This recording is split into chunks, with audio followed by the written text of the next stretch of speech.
इस धरती पर किसी रहस्यमयी जगह में सुरक्षित रखा गया है? और क्या आप जानते हैं कि जब कलयुग का अंत होगा, जब इस संसार पर अधर्म और अराजकता का राज होगा, तब गणेश जी अपने अब तक के सबसे भयानक अवतार के साथ प्रकट होकर दुनिया को बचाने में भगवान कल्कि की मदद करेंगे। हम सभी ने बचपन से गणेश जी को विघ्नहर्ता, मंगलकर्ता और सुखदाता के रूप में देखा और पूजा है, लेकिन क्या यही उनका पूरा स्वरूप है? क्या गणेश जी के ऐसे भी रहस्य और रूप हैं जिनके बारे में आमतौर पर किसी को पता ही नहीं? क्यों गणेश चतुर्थी की रात चांद को देखने से मना किया जाता है? क्यों उनकी पूजा में तुलसी का प्रयोग वर्जित है? और आखिर ऐसा क्या है उनके विवाह की कहानी में कि उन्हें न सिर्फ रिद्धि और सिद्धि से विवाह करना पड़ा, बल्कि बंगाल में आज भी केले के पेड़ से उनकी शादी कराई जाती है? आपने गणेश जी को मोदक खाते हुए, मुस्कुराते हुए और चूहे पर सवार भोले भाले देवता के रूप में देखा है, लेकिन क्या आपने उनके उन भयानक रूपों के बारे में सुना है जिनसे असुर कांपते थे? क्या आपको पता है कि गणेश जी ने एक बार ऐसे दैत्य को निगल लिया था जिसकी आंखों और मुंह से अग्नि की ज्वालाएं निकलती थीं? उसे निगलने के बाद गणेश जी के साथ जो हुआ, उसे सुनकर आप भी चौंक जाएंगे।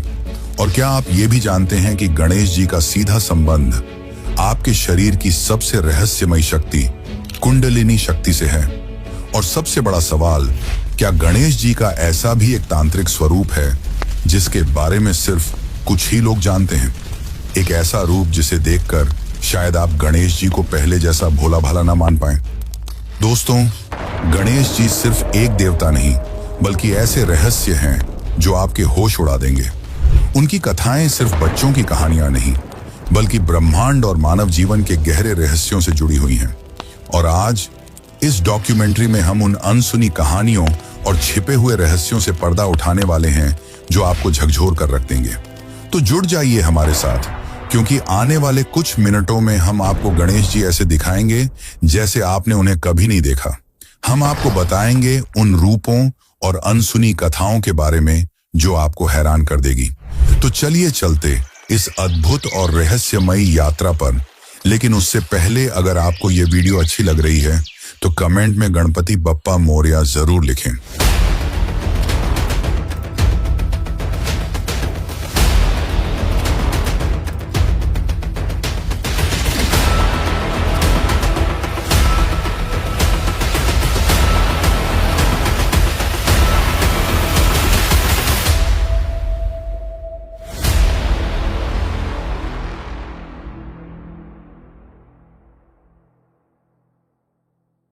समय की धारा हमेशा आगे बढ़ती रहती है, लेकिन हमारे शास्त्रों ने पहले ही इस प्रवाह का अंत और उसकी भयानक तस्वीर हमारे सामने रख दी थी।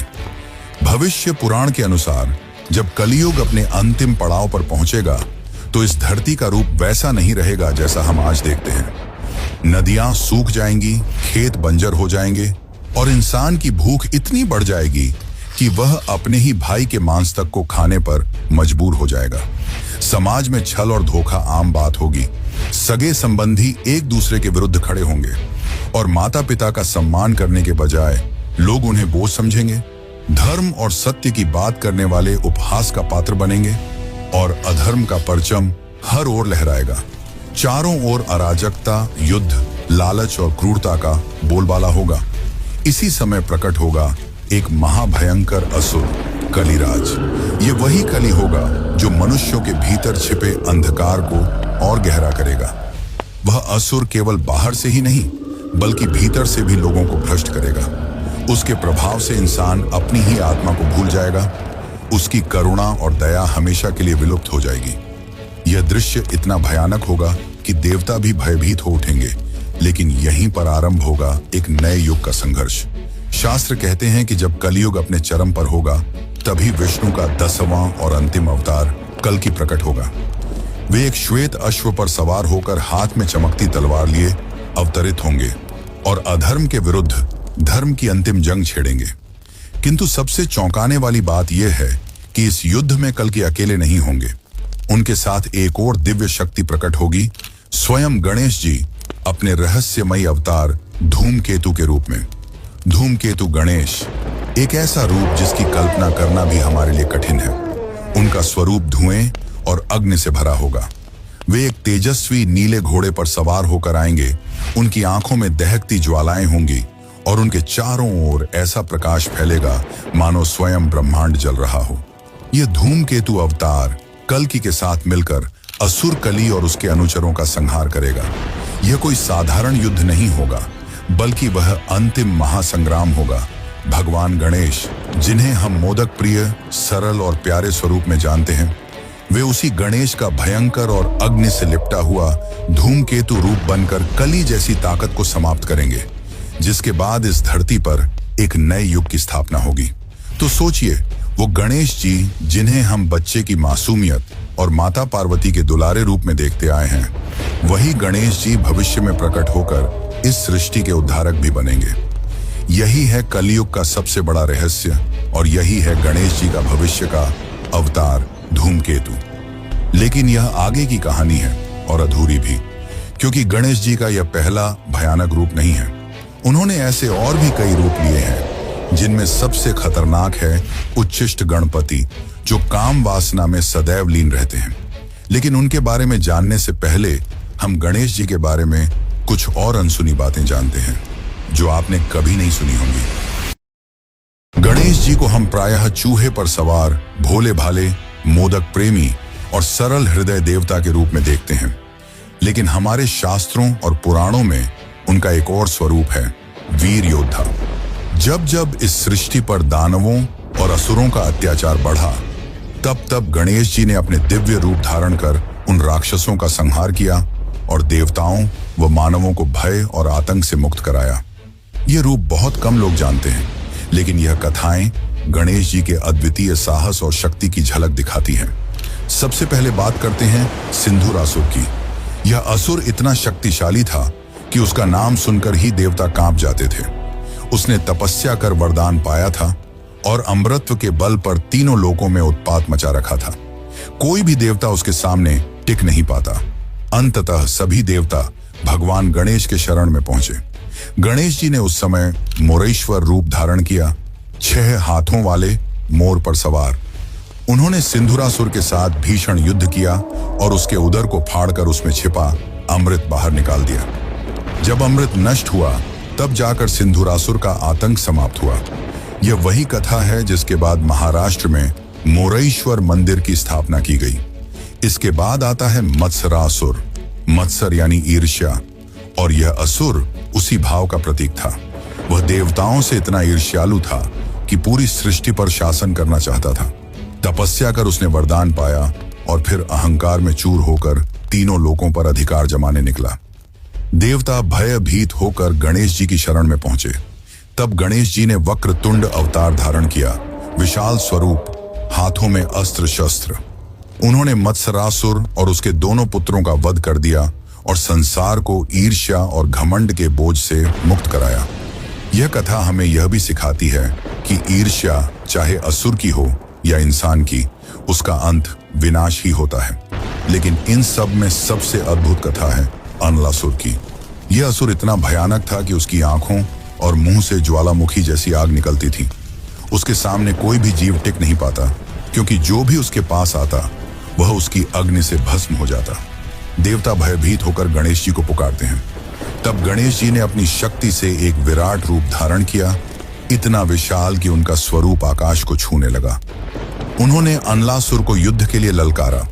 भीषण युद्ध के बाद जब कोई उपाय नहीं बचा, तो गणेश जी ने अपने दिव्य शरीर से अनलासुर को पूरा निगल लिया। लेकिन जैसे ही उन्होंने उस अग्नि से भरे असुर को निगला, वैसे ही गणेश जी का पेट भीतर से जलने लगा। अग्नि की लपटें उनके शरीर में फैल गईं और वे असह्य वेदना में कराह उठे। ये देखकर देवता घबरा गए। तब सभी देवताओं ने उन्हें शीतलता पहुंचाने के लिए उन्हें दूर्वा घास अर्पित की।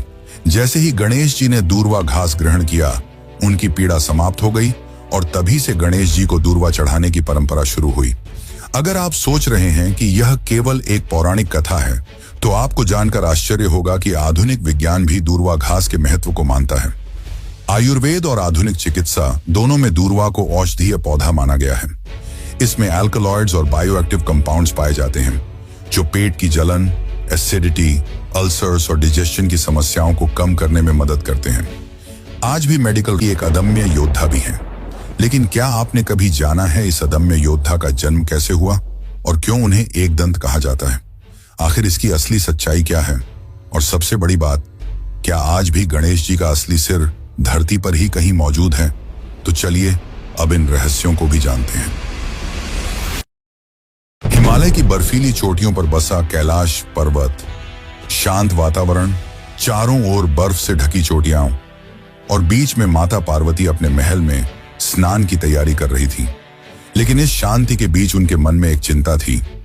जब जब भगवान शिव गहन तपस्या या ब्रह्मांडीय यात्राओं पर चले जाते थे, तब महल की रक्षा कौन करेगा? कौन होगा ऐसा जो बिना डरे किसी को भी रोक सके? यही सोचकर उन्होंने अपने शरीर पर लगाए हल्दी और चंदन के उपटन को इकट्ठा किया और उससे एक सुंदर बालक की मूर्ति गढ़ी। जब यह मूर्ति तैयार हुई तो माता ने अपने प्राणों की शक्ति उसमें फूंक दी और वह एक जीवित बालक बन गया। माता पार्वती ने स्नेहपूर्वक उसे गले लगाया और कहा, तुम मेरे पुत्र हो, मेरा रक्षक हो, तुम्हारा नाम है गणेश। कुछ समय बाद जब माता पार्वती स्नान करने जा रही थीं, तो उन्होंने अपने पुत्र से कहा, जब तक मैं भीतर हूं कोई भी इस महल में प्रवेश न कर पाए। गणेश ने सिर झुकाकर वचन दिया और द्वार पर पहरेदारी करने खड़े हो गए। उसी समय भगवान शिव लौट रहे थे। वे सीधे महल के भीतर जाना चाहते थे, लेकिन दरवाजे पर एक अजनबी बालक खड़ा था जिसने उनका रास्ता रोक दिया। शिव ने आदेश दिया, मुझे भीतर जाने दो। लेकिन गणेश अडिग खड़े रहे। मेरी माता ने मना किया है, जब तक वे स्वयं न कहें कोई अंदर नहीं जा सकता। शिव जी ने कहा, किसका इतना साहस कि मुझे रोक सके? धीरे धीरे क्रोध शिव की आंखों में उतर आया। उन्होंने अपने गणों को आदेश दिया कि इस बालक को हटाओ, पर गणेश अकेले उन सब पर भारी पड़ गए। अंततः शिव का धैर्य टूट गया। उनके तीसरे नेत्र से अग्नि झलकने लगी और उन्होंने अपने त्रिशूल का प्रहार किया। एक ही वार में गणेश का सिर धड़ से अलग होकर भूमि पर गिर पड़ा। जब माता पार्वती बाहर आईं, तो अपने प्रिय पुत्र का निर्जीव शरीर देख वो विलाप करने लगी। उनके आंसुओं से पूरा कैलाश हिल उठा, दिशाएं कांप उठी। पार्वती के क्रोध का रूप भयानक था। उन्होंने चेतावनी दी कि यदि उनके पुत्र को पुनर्जीवित न किया गया तो वे पूरी सृष्टि का संहार कर देंगी। उनके इस शब्द से ब्रह्मांड में भय का माहौल फैल गया। देवता ऋषि सब भयभीत हो गए और ब्रह्मा, विष्णु व अन्य देवताओं ने शिव से उपाय खोजने का आग्रह किया। शिव ने अपने गणों को उत्तर दिशा की ओर भेजा और कहा, जो सबसे पहले मिले उसका सिर लेकर आओ। गण जब लौटे तो उनके हाथों में एक हाथी का सिर था। शिव ने उस हाथी का मस्तक गणेश के धड़ पर स्थापित किया और उसमें प्राण फूंक दिए। गणेश जी पुनः जीवित हो उठे, लेकिन अब वे गजानन यानी कि हाथी के मुख वाले देवता कहलाए। लेकिन यह कथा यहीं समाप्त नहीं होती। शास्त्रों में एक रहस्य और छिपा है। कुछ मान्यताओं के अनुसार गणेश जी का असली सिर नष्ट नहीं हुआ था। भगवान शिव ने उसे सुरक्षित स्थान पर रखा था और वह स्थान है उत्तराखंड की पाताल भुवनेश्वर गुफा। कहते हैं इस गुफा में आज भी एक रहस्यमयी शक्ति विद्यमान है और वहां रखे उस सिर की रक्षा स्वयं भगवान शिव करते हैं। वैसे क्या आपको पता है कि गणेश जी को एक दंत क्यों कहा जाता है? आखिर कैसे उनका एक दांत टूट गया? इसे लेकर हमारे शास्त्रों में दो रोचक कथाएं मिलती हैं, तो चलिए उन्हें जानते हैं। गणेश जी को हम एक दंत कहते हैं, यानी जिनका केवल एक ही दांत है। लेकिन क्या कभी आपने सोचा है कि उनके दूसरे दांत का क्या हुआ?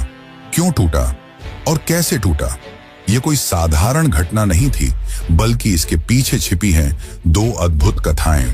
पहली कथा के अनुसार एक बार भगवान परशुराम, जो स्वयं भगवान विष्णु के छठे अवतार माने जाते हैं, कैलाश पर्वत पर भगवान शिव से मिलने पहुंचे। उस समय शिव ध्यान में लीन थे और उनके महल के द्वार पर पहरेदारी कर रहे थे स्वयं गणेश जी। जब परशुराम ने भीतर जाने की इच्छा जताई तो गणेश जी ने उन्हें रोक दिया। वे बोले, मेरे पिता अभी ध्यान में हैं, किसी को भी उनसे मिलने की अनुमति नहीं है। यह सुनकर परशुराम का क्रोध उमड़ पड़ा और उन्होंने अपने फरसे परशु को उठा लिया। यह वही फरसा था जो उन्हें स्वयं भगवान शिव से वरदान में मिला था। परशुराम ने उस फरसे से उन पर वार किया। गणेश जी ने अपने पिता के अस्त्र का मान रखने के लिए वह वार अपने दांतों पर ले लिया। वार इतना प्रचंड था कि उनका एक दांत टूटकर गिर पड़ा। इस घटना के बाद से ही वे एक दंत कहलाने लगे। लेकिन टूटा हुआ दांत केवल युद्ध की निशानी नहीं बल्कि ज्ञान का प्रतीक भी है। यही हमें बताती है दूसरी कथा, महाभारत लेखन की। महर्षि वेद व्यास जब महाभारत की रचना कर रहे थे तो उन्हें एक ऐसे लेखक की आवश्यकता थी जो निरंतर बिना रुके लिख सके। इसके लिए उन्होंने गणेश जी का स्मरण किया। गणेश जी सहमत हुए, लेकिन गणेश जी ने एक शर्त रखी कि वे बिना रुके कथा लिखेंगे। कथा लेखन प्रारंभ हुआ। व्यास बोलते गए, गणेश लिखते गए। उनकी कलम मोर के पंख से बनी थी और लगातार लिखने की वजह से वह बार बार टूट रही थी, जिससे परेशान होकर गणेश जी ने अपना एक दांत तोड़ लिया और उसी को ही कलम बना लिया और उसी से उन्होंने संपूर्ण महाभारत लिख डाली। वह ग्रंथ जिसे पंचम वेद कहा जाता है और जो लाखों श्लोकों में संपूर्ण मानवता का दर्पण है। वैसे क्या आपको पता है कि गणेश जी ने आजीवन ब्रह्मचर्य रहने का निश्चय किया था, लेकिन फिर ऐसा क्या हुआ कि उन्हें रिद्धि और सिद्धि से विवाह करना पड़ा? तो चलिए जानते हैं इस रहस्य को।